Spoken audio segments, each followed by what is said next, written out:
বিসমিল্লাহিররহমানিররহিম। আসসালামু আলাইকুম সুপ্রিয় ভিউয়ার্স, সবাই কেমন আছেন? নিশ্চয়ই ভালো। সবাই ভালো থাকবেন, সুস্থ থাকবেন। সুপ্ত চ্যানেল ফেরদৌসি কিচেন থেকে আপনাদের স্বাগত জানাচ্ছি।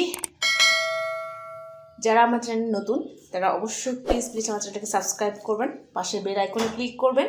সেক্ষেত্রে পরবর্তী যে রেসিপি করি না কেন পেয়ে যাবেন নোটিফিকেশন আকারে। এখন আমি আপনাদের সঙ্গে একটা রেসিপি শেয়ার করব ব্রেড নিয়ে। বিকালে স্ন্যাক্স হিসাবে আমি একটা ব্রেড নিয়ে আসছি।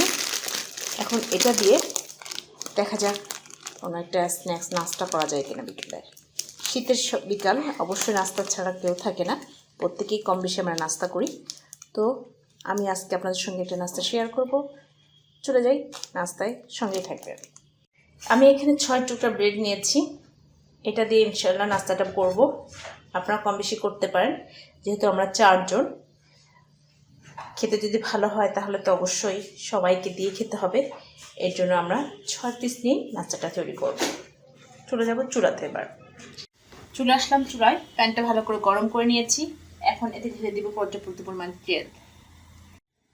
পর্যাপ্ত পরিমাণ তেল দিয়ে আমি ভালো করে গরম করে নিলাম প্যানটাকে। এখন আমি ব্রেডগুলোকে একটু শক্ত হওয়ার মতো লালচে ভাব করে ভেজে নিব। যেহেতু তেলটা গরম হয়ে গেছে, আমি এভাবে পুরোটা ভেজে নিব।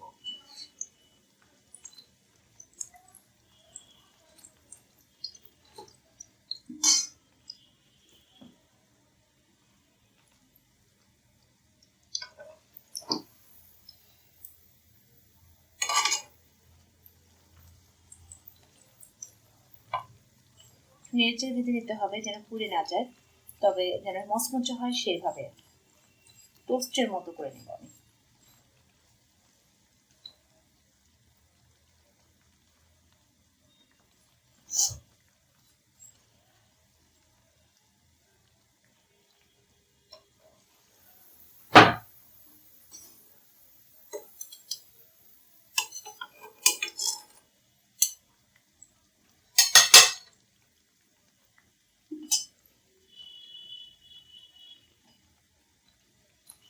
শক্ত হয়ে গেলে, কারণ যখন তেলটা ঝরে যাবে তখন একদম মুচমুচে হয়ে যাবে।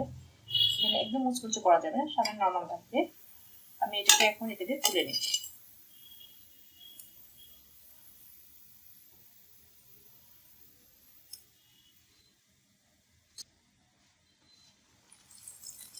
এভাবে সবগুলো ভেজে নেব। সবগুলো ব্রেড আমি এভাবে ভেজে নিয়েছি ডুবো তেলের মধ্যে। এখন এটাকে সুন্দর করে ডেকোরেট করব। ডেকোরেট করার জন্য যেটা লাগছে সেই ক্রিমটা আমি তৈরি করে নেব। এখন ডেকোরেশন করার জন্য আমার লাগবে কাজু বাদাম আর কিশমিশ। আমি এটা ভালো করে ভেজে নেব, একটু হালকা ভেজে নেব, খেতে ভালো লাগবে।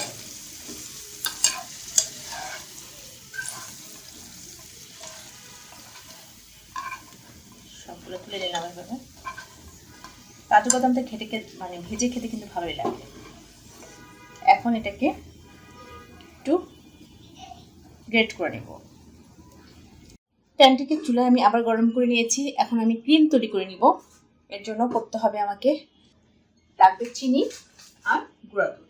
যেহেতু 6 পিস ব্রেড নিয়েছি, এর জন্য সেই পরিমাণ দিতে হবে। আমি চিনিটা দিয়ে দিচ্ছি আগে 3 চামচ, কারণ ক্রিমটা খেতে সবাই ভালোবাসে।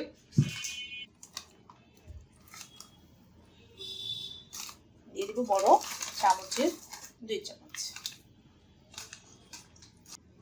সামান্য একটু পানি অ্যাড করে দিব ক্রিম তৈরি করার জন্য। এখন ক্রিমটা মোটামুটি ভালো করে তৈরি করে নিতে হবে।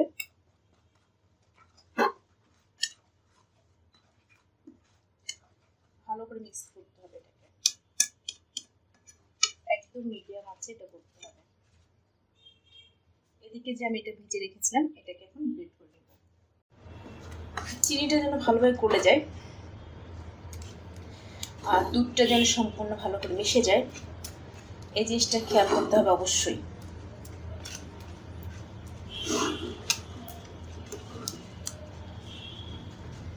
এখন এটার মধ্যে আমি যেহেতু ক্রিমটা অনেকটা হয়ে আসছে, আমি এখন এটা মিশিয়ে দিব।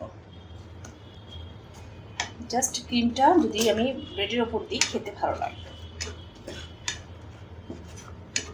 ক্রিমটা হয়ে গেছে। এখন আমি ব্রেডটা রেডি করব আর মজাদার একটা ডেজার্ট খাবো। হয়ে গেল আমার ক্রিম তৈরি করা। এখন চলে যাব ব্রেডের কাছে। ব্রেডগুলো যেহেতু হয়ে গেছে, এখন আমি এটা ডেকোরেশন করার জন্য একটু সাইজ করে কেটে নিব। একদম মুচমুচে হয়নি, তো আরও ঠান্ডা হলে আরও মুচমুচে হবে। এরকম করে আমি 2 ভাগ করে কেটে নিব। সবগুলাই এভাবে আমি কেটে নিব। এখানে অনেকটা মুচমুচে হয়ে গেছে।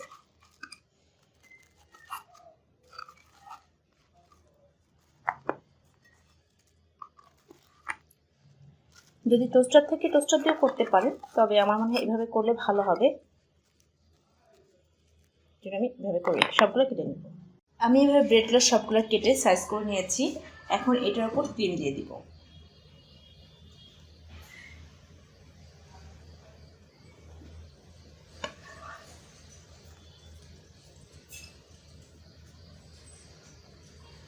একটু টেস্টি ভাব থাকবে আর ক্রিমটা মিশে যাবে। খেতে যে কি টেস্টি, ইয়ামি।